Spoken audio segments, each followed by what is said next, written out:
It's July 2025 and I'm at the site of Hereford Castle, erased from history by vengeful leaders because the people of the city supported the other side.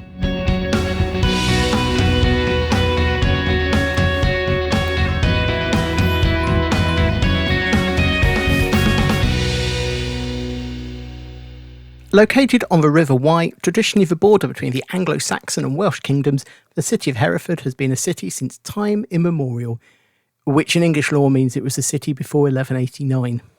At some point in the 600s, the Saxons living in what today would be called Wessex pushed their way across the Severn River, taking territory in the lands between the Welsh and Mercian kingdoms. Control of the land soon passed into the hands of the Mercian king Offa, who extended his earthwork frontier with Wales, today called Offa's Dyke, to the Wye. Some point between 676 and 688, the town of Hereford became the seat of Putter, Bishop of Hereford, which helped the area to grow. Simmering tensions between the Anglo-Saxons and the Welsh would break out into all-out war on multiple occasions, including the Battle of Hereford, which brought to an end, for a while, Saxon meddling in Welsh affairs. In 1056, Gruffydd ap Llywelyn, king of Gwynedd and Powys, supported by Viking allies, marched on Hereford and put it to the torch, before returning home in triumph. The city's cathedral and the first bridge across the Wye both appeared in the early 12th century. The city also had a substantial castle, which served for many years as a base for repelling Welsh attacks and for launching campaigns into the country by English kings. It's said that in its heyday, the castle rivalled Windsor in size and scale. By the start of the English Civil War, the castle had already significantly reduced in importance and may have been more used as a convenient quarry for local building than as a defensive structure. However, the city sided with the king and remained staunchly royalist throughout the war, which meant that after Parliament's victory, the castle was subject to the slighting order that put many of England's castles into a state where they couldn't be used again. Certainly from this point forward, the ruins became fair game for anyone who needed some stone for building, and the castle ruins were slowly stripped and cleared so that by the middle of the 18th century, the site of the former bailey of the castle was transformed into the Castle Green open space that stands to today. The city has another link to the aftermath of the Civil War, being the reported birthplace of Nell Gwyn, actress and mistress to King Charles II, who was restored to the throne after the end of the Commonwealth when the country decided to revert back to a monarchy. Less than 70 years later, another famous actor, David Garrick, was born in the city. The city, and the county as a whole, is predominantly rural, with an economy based on the exceptionally rich agricultural soils of the area.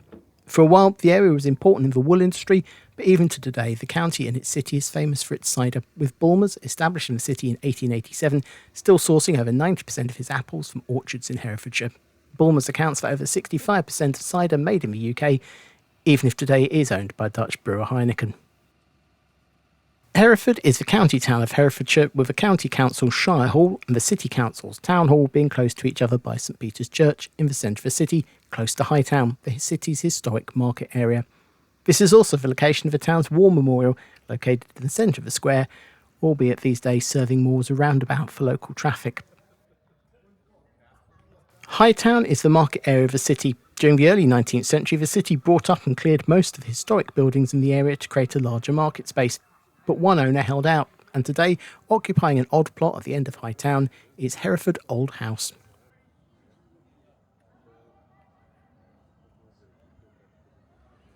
A distinctive black and white half-timbered house, at first glance this would look to be a detached building plonked down in the middle of the city, but in fact two sides are Victorian fakery. The Jacobean-era building was constructed in 1621 as part of a terrace of buildings called Butcher's Row. Originally built by a wealthy butcher, the ground floor would have been his shop floor, serving customers out of the windows, whilst the upper floors would have been both his family home as well as lodgings for any apprentices he had working underneath him. Commencing in 1816, the council started to buy up the properties of Butcher's Row to demolish them, but the ironmongers that was now occupying the site didn't want to sell, and so eventually the building was left as a standalone structure with two blank walls where they used to connect to other buildings in the terrace. Later in the century, the building became a bank branch, and at that point the bank remodelled the building, inserting windows in the previous blank walls in the same style as the rest of the building, making it look like it had always been a detached building. Consolidation of the banking industry at the start of the 20th century saw the local bank eventually fall under the control of Lloyds Bank, and in 1927 the company, looking to consolidate services in its other branches in the city centre, gifted the building to the council, who set about converted it into a museum, opening 2 years later, dedicated to providing a snapshot of what a wealthy businessman's house would have looked like in Jacobean times.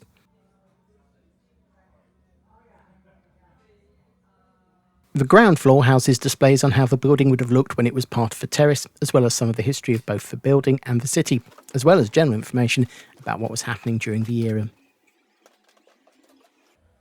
On the first floor, the living space for the butcher has been recreated, showing how the family would have lived when they weren't working in the shop. The second floor is home to 3 bedrooms laid out how they would have been when the butcher was living there, with the main master bedroom at the top of the stairs.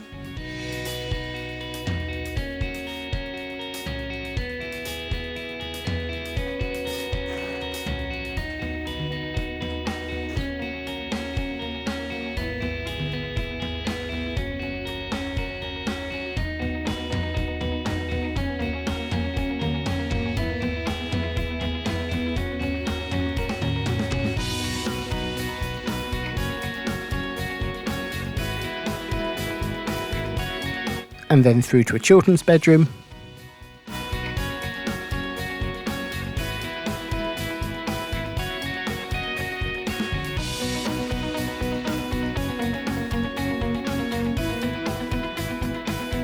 And then a third bedroom, which for time of visiting was partially closed due to water damage. Outside the old house is one of the symbols of the county, so important that it appears on the county flag, a life-size sculpture of the Hereford Bull.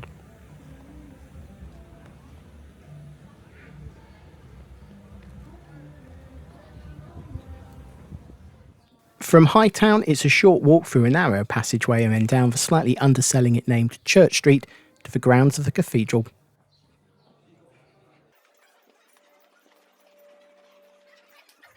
The Cathedral Church of St Mary the Virgin and St Ethelbert the King in Hereford, or more simply Hereford Cathedral, is the seat of the Bishop of Hereford and dates from building works that started in 1079, though there's been a place of worship on the site since at least the 8th century. St Ethelbert is venerated in East Anglia, with many churches across Norfolk and Suffolk. So why the random appearance almost as far west as you can get from East Anglia? The legend of King Ethelbert's rise to sainthood is mostly from 12th century and later accounts of events that were supposed to have taken place in Hereford or thereabouts in 794 during the reign of King Offa. Ethelbert was born around 774 and ascended to the throne of East Anglia sometime around 779. Aged just 19 or 20 and already pious and wise ruler, against his will he was urged to marry Eadbra, daughter of King Offa. Despite the foreboding of his mother and many terrifying events on his journey, including an earthquake, a solar eclipse and a vision, he set off on the journey across the country to visit his betrothed. It's uncertain why, but on arrival in Hereford, or more likely Sutton, some 4 miles from the city, Offa had Ethelbert captured and put to death by beheading, possibly whilst with Eadbra. It's not known why Offa changed his mind and decided to kill his future son-in-law, though it hasn't stopped many lurid suggestions from historians that blame either Offa or pass the blame onto his wife. Needless to say, it set back relations between Mercia and East Anglia quite a bit. After his murder, a pious monk brought the body of the king to the site of a modern cathedral and buried his body there in a small chapel. Over the following years, miracles were said to have occurred at the site, which was enough for the English church to canonise him and put him on a very quick road to sainthood. Within a century, churches across his native East Anglia were being named after the saint, but outside of Norfolk and Suffolk, just one other church bears his name. Sometime around 830, Milfred, a Mercian nobleman, rebuilt the chapel into a stone church and dedicated it to the king. This church stood for around 200 years before alterations were carried out during the reign of Edward the Confessor. This updated church didn't last long, as it, along with the rest of the city, were plundered and burnt to the ground in 1056 by the combined Welsh and Viking forces under the control of Griffith ap Llywelyn. The site remained in a state of ruin for around 20 years until Robert of Lorraine was consecrated as the new Norman Bishop of Hereford in 1079, where works on reconstruction of the church began. It took the best part of a century and 3 more bishops until the cathedral was finished, with many parts of the building dating back to the middle of the 12th century.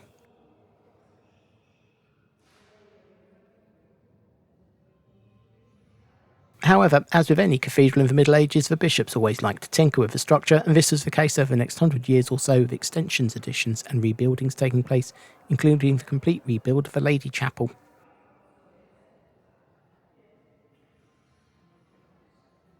In the first half of the 14th century, the central tower was rebuilt, and around 100 years later an additional tower was constructed at the western end of the nave. During the English Civil War, the city changed hands a number of times, but remained staunchly royalist, and with their victory, the parliamentarians ran riot in the cathedral, causing significant damage to the fabric of the building that took many years to repair, with not all the repairs actually helping the church. On Easter Monday 1786, the western tower collapsed, taking not just the tower, but the whole western facade, and at least one bay of the nave with it. Repair work saw the west end rebuilt, but without the tower and to a design that was not universally popular. In fact, so unpopular were the works that the whole west front was reworked between 1902 and 1908 with a new highly ornate facade in commemoration of the Diamond Jubilee of Queen Victoria, constructed to replace the just 120-year-old works.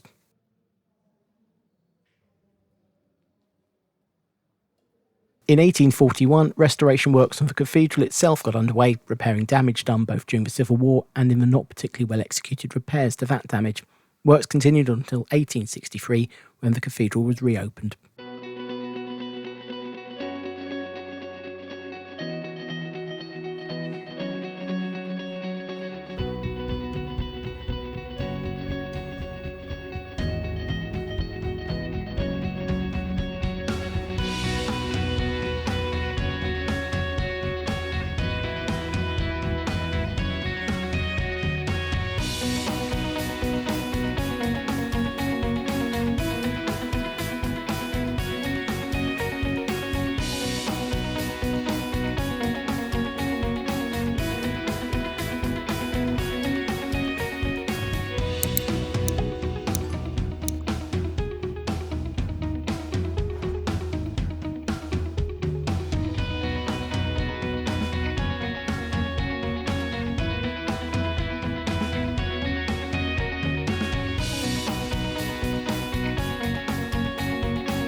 The cathedral is home to the Mappa Mundi, or Map of the World, the largest medieval map still known to exist, depicting the known world around 1300 AD.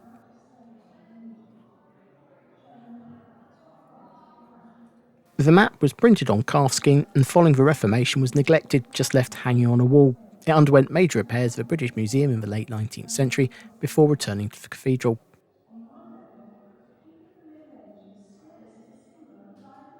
The cathedral proposed selling the map in 1988, which led to an outcry, and fundraising led to construction of a dedicated building to house both the map and the chained library.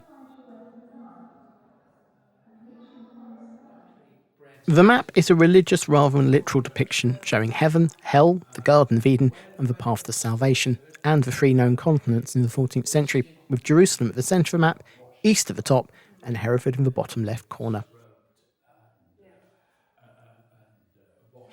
Opposite the map is its original wooden frame that it was housed in.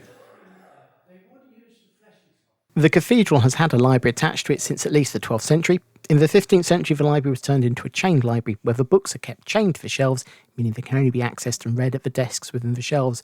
No borrowing and no overdue fees.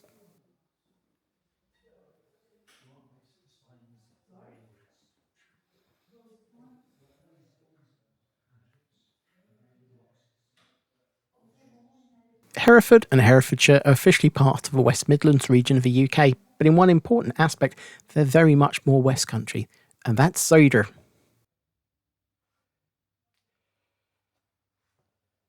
In 1887, Henry Percival Bulmer started making cider, and a year later purchased a plot of land on the outskirts of Hereford city centre to build a shack to make and store cider in. Over the following 90 years or so, the shack was transformed into a factory and offices with extensive cellars burrowed out underneath, and by the 1960s was the headquarters of the largest cider producer in the UK. In the 1970s, the company moved out of the now cramped site and into modern production facilities just over half a mile to the north, where Bulmers, along with other famous UK brands Strongbow, Scrumpy Jack and Woodpecker, are still produced to today.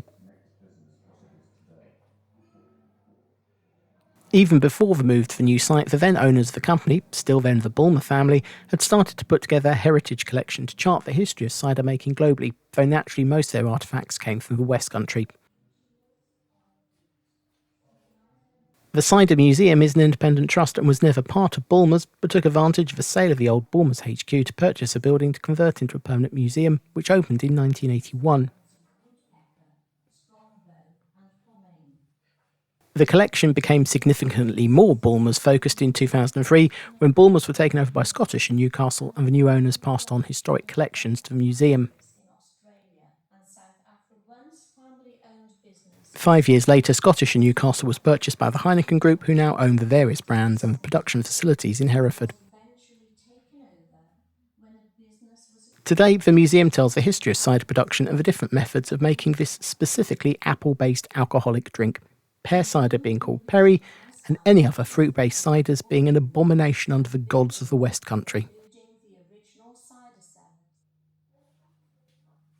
After touring the museum on the ground floor of the building, you can descend down into the cider champagne cellars.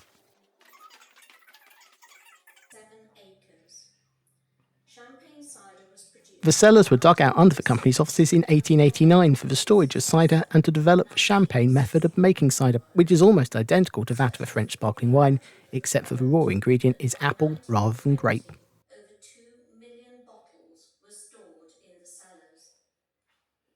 Now view the manufacturing process. This extends to the racking of bottles on their sides to enable for fermentation, followed by inverting the bottles and slowly turning them over a long period of time to get all the yeast to the cork end of the bottle, before flash freezing the necks of the bottles and then taking the cork out, which makes the gas in the cider below push the frozen yeast plug out of the neck of the bottle, before they're topped up and finally corked and sealed before transportation.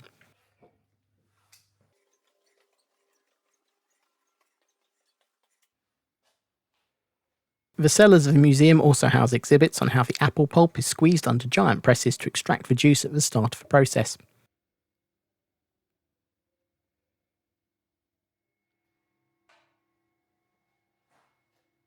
As well as a brief explanation of the role of coopers and barrel making in the cider process.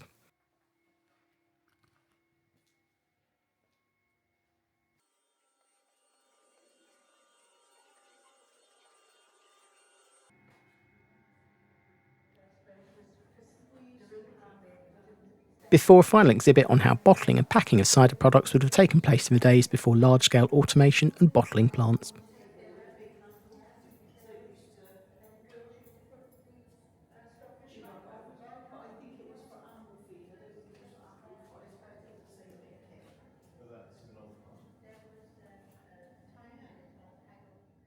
"13 miles to the southwest of Hereford and sitting on a rocky sandstone outcrop above the River Wye, the historical border between England and Wales, is Goodrich Castle.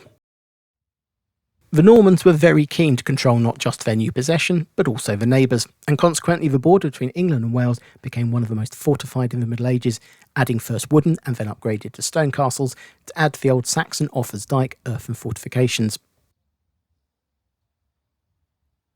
Goodrich was no exception to this, built on a commanding point above the river, though in reality this part of the borderlands was generally pretty peaceful, and the only people to ever really attack the castle were the English, fighting the English during the Civil War.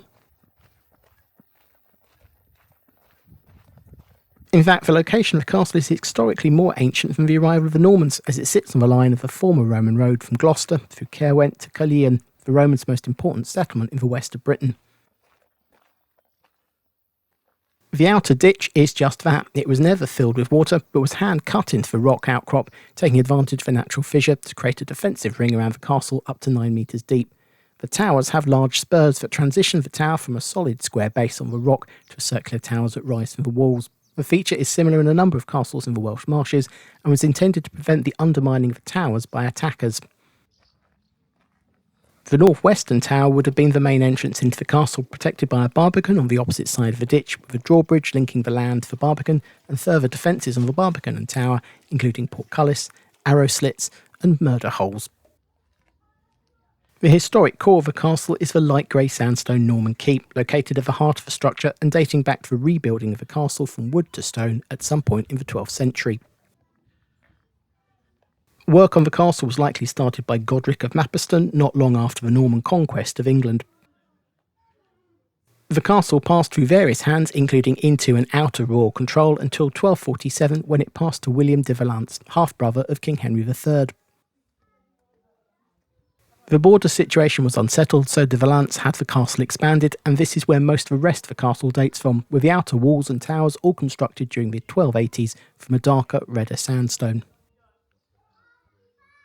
The rebuilding during the 13th century into a concentric structure with an outer layer of extensive defences and an inner set of luxurious living quarters influenced the design of many other castles across England in the following years. In the 14th century, the castle became the seat of the powerful Talbot family, who would go on to become the Earls of Shrewsbury for their support of the country during the 100 Years' War and subsequent participation in the War of the Roses. As the threat from the Welsh subsided, the castle started to undergo modifications to increase the size of the accommodation for the lords, as well as for an increasing number of servants and retainers. However, in part due to castles becoming less fashionable, and the distance from London making it useless as a power base, the castle fell out of favour as a home during the Tudor period. But they may also have had more to do with the 6th Earl of Shrewsbury, George Talbot, who at one point had been entrusted by Queen Elizabeth with custody of Mary Queen of Scots, marrying his second wife, Bess of Hardwicke. The combination of the Talbot power and the vast wealth of the Cavendish family, the Dukes of Devonshire, and their significantly more palatial abodes, making it difficult for Goodrich to compete. George died in 1590, and Goodrich Castle would only survive for another 56 years before it was turned into a picturesque ruin, as with so many other castles in the country, by the effects of the English Civil War. Lousy on the castles, great for the tourism industry 350 years later. The castle was initially held by parliamentary forces before being taken by the Royalists in December 1643. In 1646, after holding out for some time against the parliamentary forces, the castle was taken by the deployment of Roaring Meg.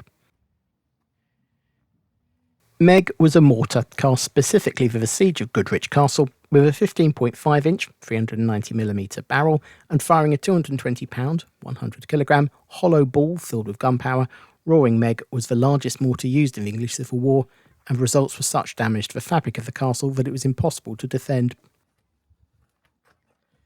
Even with the damage caused by Meg, the castle was still subject to a slighting order following the end of the war, and from there it declined further into a ruinous state.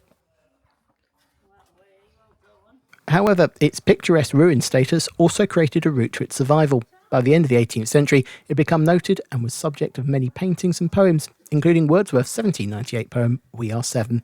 He also described it as the noblest ruin in Herefordshire. By the 1820s, guidebooks to the site outlining the castle's history were being produced. That's long before the invention of the gift shop. Victorian tourists started to flock to the site, being charged 6p or half a shilling to wander around the castle. Visitor numbers swelled with the construction of a new bridge across the Wye in 1828 and the arrival of a railway in 1873. The castle passed through various hands during this period until in 1915 the Office of Works began discussions with the then owner to purchase the site. Discussions were dragging on until the large-scale collapse of a part of the northwest tower and curtain wall in 1919, at which point the owner decided they didn't want the responsibility and gifted the castle to the Commissioner of Works in 1920, who began a programme of repairs to stabilise the ruin. The castle would pass into the care of English Heritage with its creation in 1984, who remain the guardians of the site to today. Weirdly, today it's cheaper to visit the castle than it was during the Victorian era, with those sixpence, half a shilling entrance fee, being worth about £21 today. English Heritage clearly missing a trick by only charging £12.70 in 2025.